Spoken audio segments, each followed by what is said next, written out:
ચોમાસામાં અમદાવાદમાં રોગચાળો કરતા આરોગ્ય વિભાગ એક્શનમાં આવ્યું છે। શહેરના 7 ઝોનમાં મચ્છરોના બ્રીડિંગને લઈને કન્સ્ટ્રક્શન સાઇટ ઉપર ચેકિંગ હાથ ધરવામાં આવ્યું।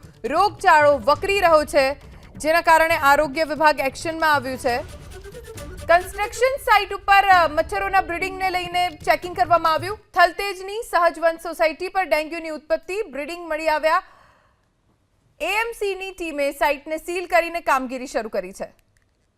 અમદાવાદ શહેરમાં આવેલી કન્સ્ટ્રક્શન સાઇટ ઉપર ચોમાસાના કારણે વરસાદી પાણી ભરાઈ જતા ડેન્ગ્યુ સહિત મચ્છરજન્ય રોગચાળાનો જે વ્યાપ છે તે ઘટાડવા માટે અમદાવાદ મહાનગરપાલિકાની આરોગ્ય વિભાગની ટીમો તરફથી અત્યારે અલગ અલગ ઝોનમાં ચેકિંગ કરવામાં આવ્યા છે। હાલ દ્રશ્યો છે અમદાવાદના દક્ષિણ પશ્ચિમ ઝોન ખાતેના, જ્યાં આગળ નવનિર્માણ થઈ રહેલી નિર્માણધીન કન્સ્ટ્રક્શન સાઇટો પર અમદાવાદ મહાનગરપાલિકાના આરોગ્ય વિભાગ તરફથી અત્યારે ચેકિંગ શરૂ કરવામાં આવ્યા છે અને જે પણ કન્સ્ટ્રક્શન સાઇટ ઉપર મચ્છરોનું વિપુલ પ્રમાણમાં વ્યાપ જોવા મળશે તે કન્સ્ટ્રક્શન સાઇટ સામે કાર્યવાહી કરવામાં આવશે। આપણે